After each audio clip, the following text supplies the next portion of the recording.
This is my second video on related rates.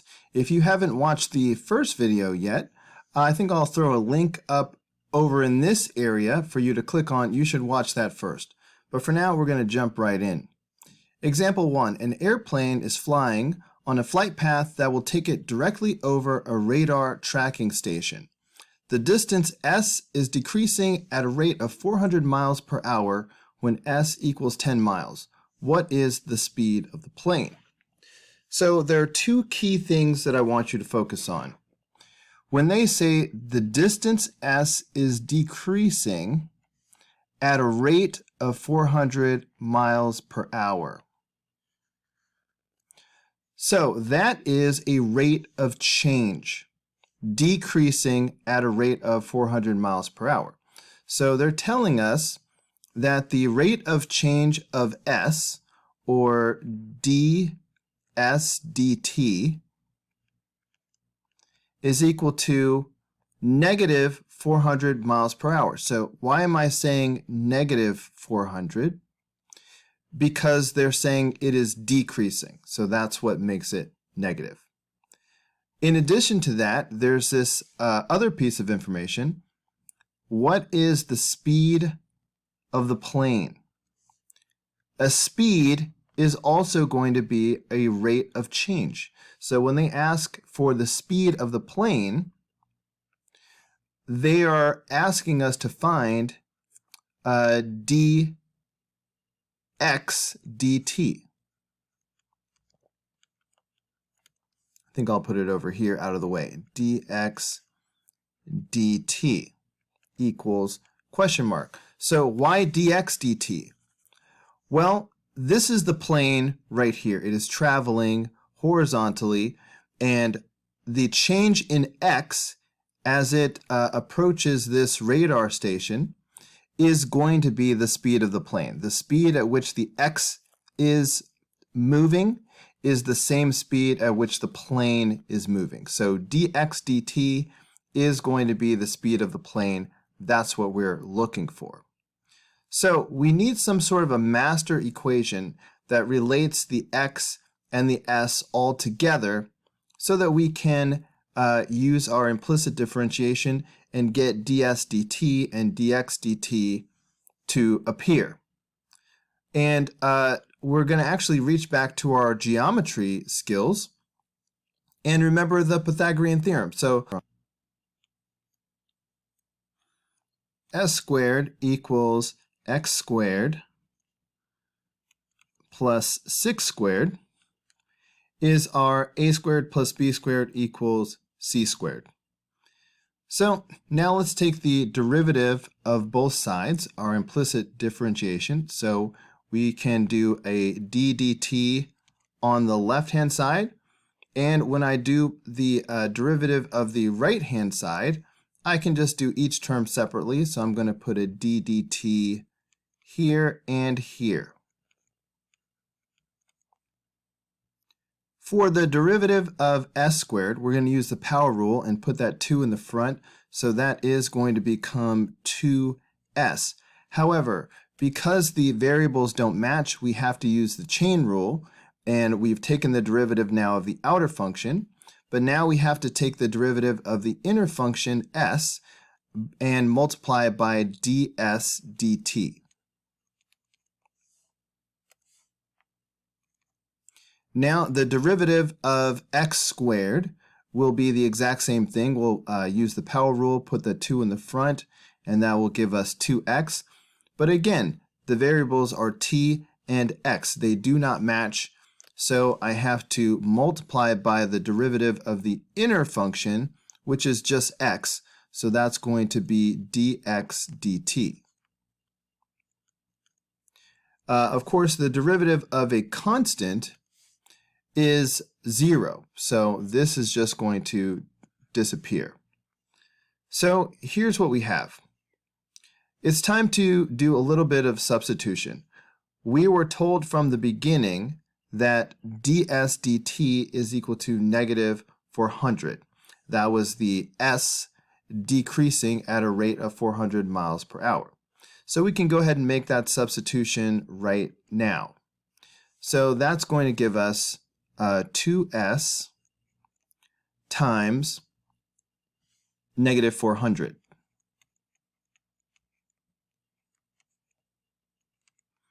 This looks like 25. That's bothering me. Let me make this look a little bit more S-like. Okay. Now, I still have a problem, though. I have too many variables.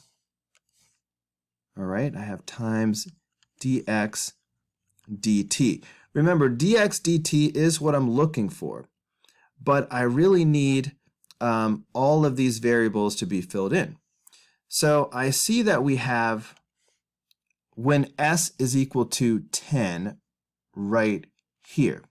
So I can substitute 10 for s, so that puts me one step closer. So I'm going to have this 10 times negative 400. Okay, but what about the x? Okay, that is still a problem.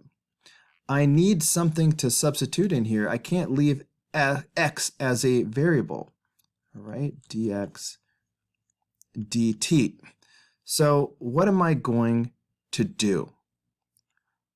All right, well, if s is 10 at this moment in time, we can go ahead and put 10 for s. Okay, so I'm going to go ahead and put in 10 for s.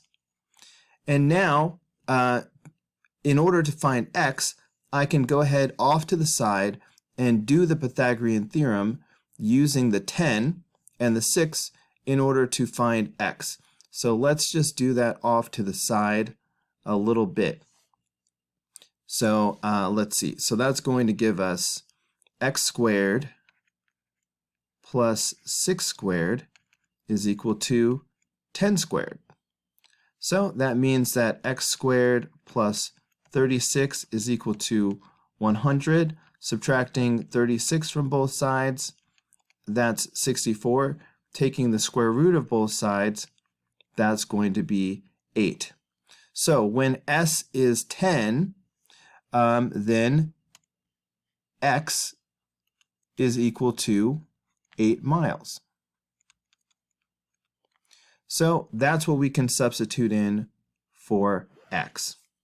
So now we have everything we need to go ahead and solve for dx dt.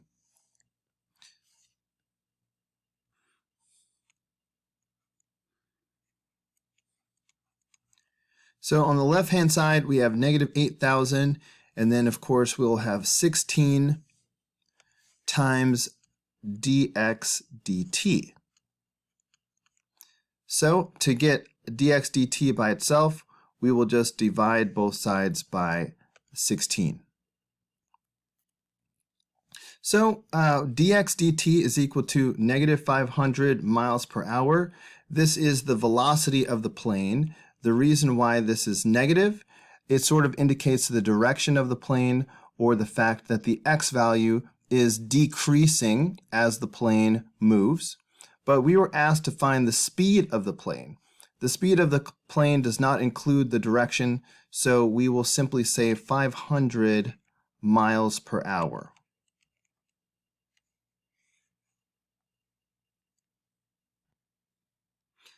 All right, let's do one more problem, but I need you to be emotionally prepared. By the end of this problem, the calculations will get a little bit ugly, but we're just going to take it one step at a time and everything is going to be fine. A television camera at ground level is filming the liftoff of a rocket that is rising vertically according to the position equation s equals 50t squared, where s is measured in feet and t is measured in seconds. The camera is 2,000 feet from the launch pad. Find the rate of change of the angle of elevation of the camera 10 seconds after liftoff. So one thing I want you to focus on is what we're supposed to find. The rate of change of the angle of elevation. This is what we're looking for. So that is going to be, all right, as you glance at this picture, we're looking for d theta dt. All right, that's the rate of change of the angle of elevation shown here. We need an equation that ties these variables together, the s, the 2000, and the theta. And we don't need anything fancy. We can just use our geometry skills. We know that the tangent of theta will equal opposite over adjacent. So that's going to be s over 2000. So let's use our implicit differentiation and differentiate both sides of this so that we can get some d theta dt and whatever else will appear. So as we take the derivative of the left-hand side of the equation, we're going to have d dt right here, and we'll take the derivative of the right-hand side of the equation, and we're going to have d dt right here. But wait, let's not forget that s is a function of time. They gave it to us right here. S is 50t squared. So let's go ahead and make that substitution right now. So we have d dt tangent theta is equal to d dt of 50t squared over 2000. We might as well go ahead and reduce this. 50 goes into 2000 40 times. So let's just go ahead and cancel the 50 and the 2000 and rewrite. So we're going to now have d dt tangent theta is equal to d dt of t squared over 40. So when we take the derivative of an expression that involves a constant, we know we can bring the constant out front. So I'm going to take this 40, this 1 over 40, and put it out in the front. So that is going to give us d dt tangent theta is equal to 1 over 40 times d dt of t squared. All right, now follow the d dt. We need to do the derivative of both of these expressions. So if we look back at what we memorized, so this is on your list of things that you are supposed to memorize. One of those facts is that the derivative of tangent is secant squared.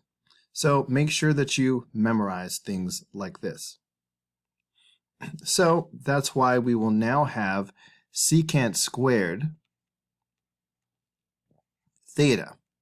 However, these variables don't match. I have a theta and I have a t. Therefore, we have to use the chain rule and go ahead and multiply by the derivative of the inner function, which is simply theta. So we have to multiply by d theta dt. So, ta-da! D theta dt, that's what we're looking for. So keep your eyes on that thing as we go along. And then we have our 1 over 40. And the derivative of t squared, we'll use the power rule and put the 2 in the front. So this will be 2t. And these variables do match, so that's it. There's no chain rule. Of course, notice that 2 goes into 40 20 times. So we can go ahead and simplify that just a tiny bit. So then we will have secant squared theta times d theta dt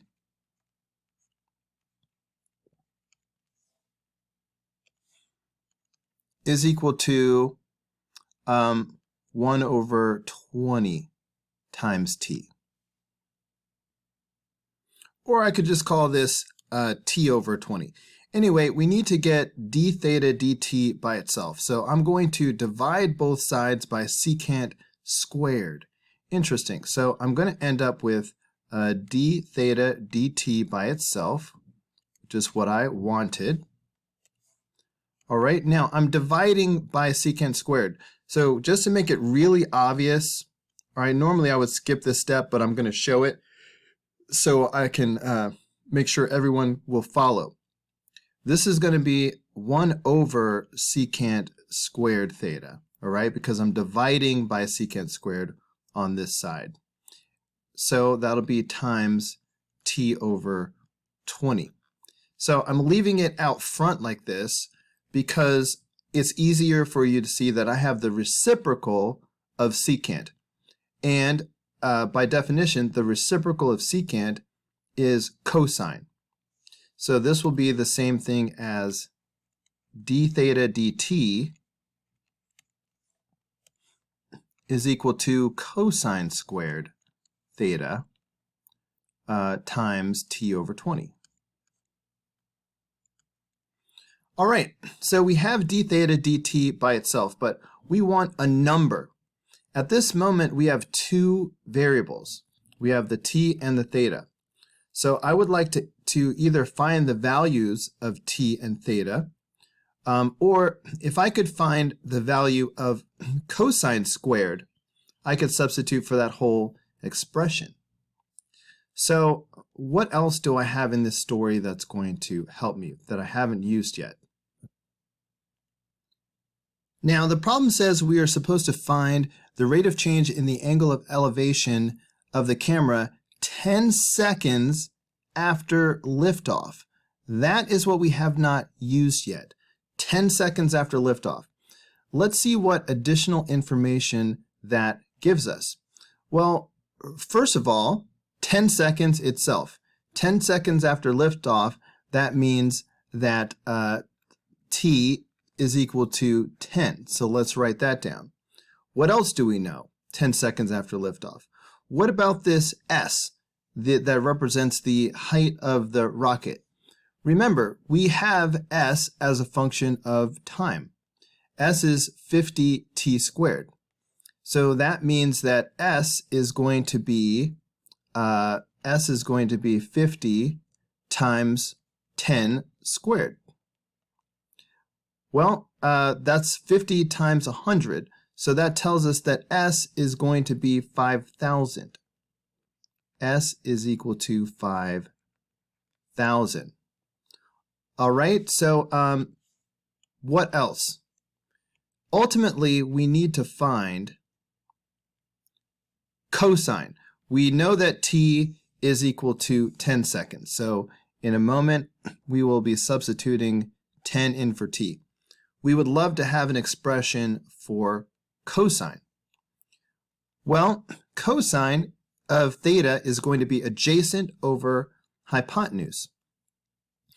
We can find the hypotenuse. We know that s is 5,000. Maybe I'll put it over here to make it more obvious. All right, s is 5,000. And now we need to find the hypotenuse. Let's just call it h for a moment. So according to the Pythagorean theorem, then h squared should equal 5,000 squared plus 20,000, plus 2,000 squared. If you put that into a calculator, you get that h squared is equal to this very large number.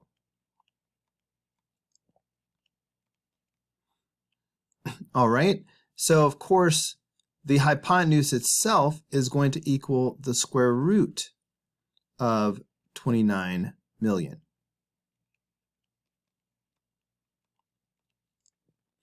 All right, so now we have the hypotenuse. So I think I'll go ahead and write that in. So we have the square root of 29 million. All right, so the point of this was to be able to find an expression for cosine or cosine squared. So I think it's time to do that now. We know that cosine is adjacent over hypotenuse. So we can now say that cosine theta is going to equal to 2,000 over the square root of 29 million.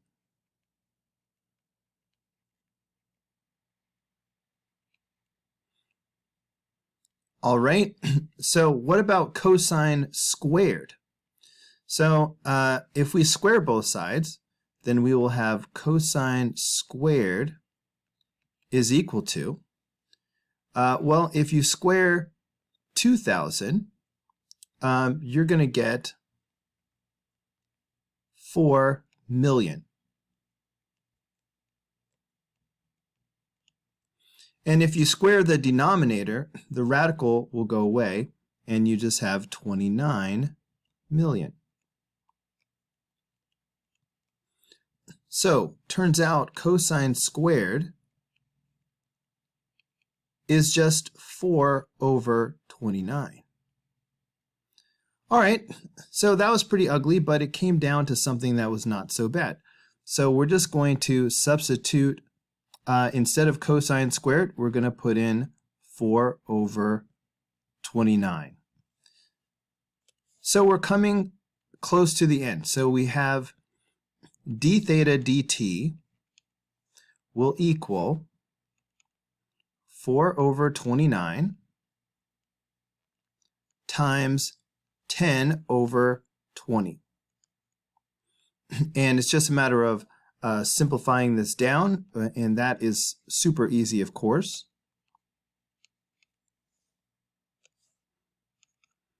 Well, 10 over 20, so that's going to be 4 over 29 times 1/2. And we can just simplify the 2 goes into 4 twice, and we get the final answer.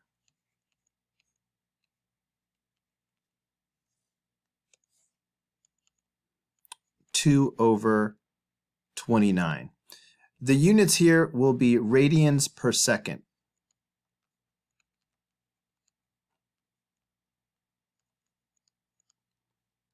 I'm sorry, maybe, yeah, seconds after liftoff. So this will be radians per second.